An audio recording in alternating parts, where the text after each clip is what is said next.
Welcome back to another episode with Jeepers. Good morning, good afternoon, and good evening, depending on where you're watching us from. Please do let us know in the comments where you're watching, what country, what city. Always love to read all the comments that you guys send out to all our videos. Okay, so today we're talking about the Jeep Sahara 2024 edition. Okay.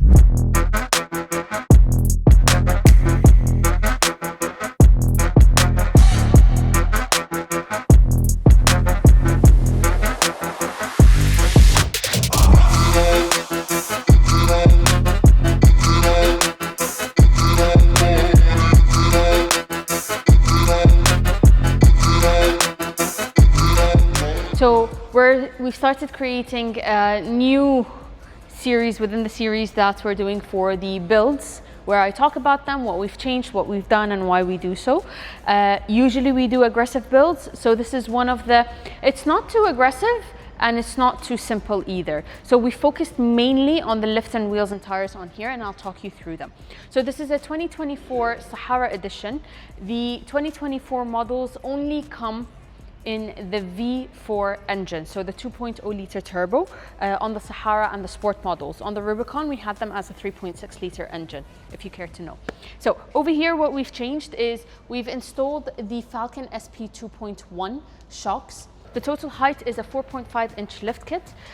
The tires we've installed are 37 inch tires on 17 inch rims. Typically in most of our videos, you'll notice that when we do 37 inch tires, we pair them with 20 inch rims. However, over here, we've paired them with 17 inch rims. Now, this setup is, now it's applicable on any type of off-roading that you do. And when we say off-road, it's very generic. Now over here, we usually say off-road and we subconsciously mean the desert, because that's where most of the off-roading is done in the UAE. Even just in general in the GCC, we've got so much sand everywhere. So typically when you say off-roading, that's the first thing we think of. But off-roading really typically means any terrain off the road.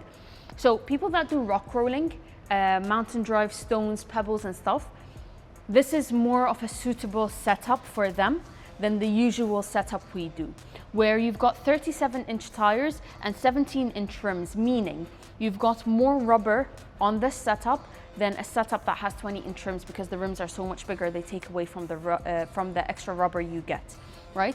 Now, in addition to that, the rims on here are both forged and beadlock. Now, they are two separate things. Forged is more of, if we're talking about the way the rim itself was manufactured, so it's a lot more hardcore and durable, much stronger than the regular rims that we usually install.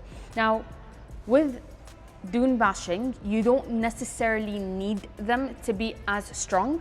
It depends on the driver though. If you're a very aggressive driver, and aggressive can be titled into many different categories, so it depends. But if you're an aggressive driver, going for a forged rim is better off for you, because the chances of you getting a damage on the rim is less because of the way it was manufactured. And then we have beadlock. Now, beadlock basically means, in essence, your rims and tires are bolted onto each other, or they're stuck onto each other. So the risk of you having a pop-off is, I've never seen it happen between beadlock and the tire, a pop-off. I've only seen pop-offs on regular rims on the tires. So the risk or the chances of you getting a pop-out happening while driving in the desert or rock rolling, off-roading basically, is so much lower with beadlock rims. The downfall of beadlock rims is that they are heavier. So our regular Jeepers rims that are not forged and beadlock are about 11 kgs, if I'm not mistaken, roughly. They average on that weight. Whereas forged rims, no, they are heavier. They're roughly about 17, 18 kgs. So you just need to think of that when modifying, because obviously you want the car to be as light as possible, but it depends on the usage that you have. Now, so we have 37 inch tires on 17 inch forged beadlock rims. Then we've got electric side steps. You open the door, the side step goes down, nice and easy, in and out. Then you close the door, goes back up. They do have special features. We're gonna make a separate video for that. What we've also done is on the spare tire here in the back. Now, because the spare tire is much bigger than the original that it came with, if we were to put it in the same setup of where the bracket sits, it will end up hitting the bumper. We can't really install it. And if you manage to somehow install, the sensors will pick up on them. So the sensors will continue to beep as if it's sensing something behind it when it's just the spare tire. Really annoying. So we installed a spare tire relocation bracket where it basically lifts the spare tire a little higher than its original placement to allow for it to sit well on the back, and the sensors will no longer sense it to catch. Now, as a 2024 model, we know that in 2024, the JLs did change in a lot of features. So over here, you've got the completely new dashboard version. It does look much nicer, similar to basically the Carabotter screen that we usually install on the Jeeps, the same concept where it's one screen, but they've added the AC panels down below instead of the round ones. And then you've got a lot more features in here. The Sahara now original comes with electric front seats. Sahara and Rubicon come with electric front seats, original dealer's leather, and then bits and bobs here and there. Now, it's also in Dubai or in the UAE. It came with a front camera. Obviously, you get the cruise control, the adaptive cruise control, I think that's what it was called. But yeah, we used to have that only on a specific version on the Sahara years back called Night Eagle, if you guys remember that. So as a Sahara, it comes with extra features, the subwoofer, the blind spot, the keyless entry, remote starter, now the front camera, the electric seats now.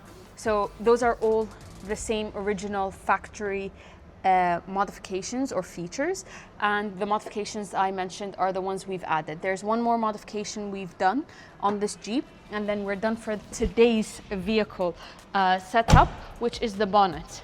Now, the bonnet, we've changed it to look like the 392.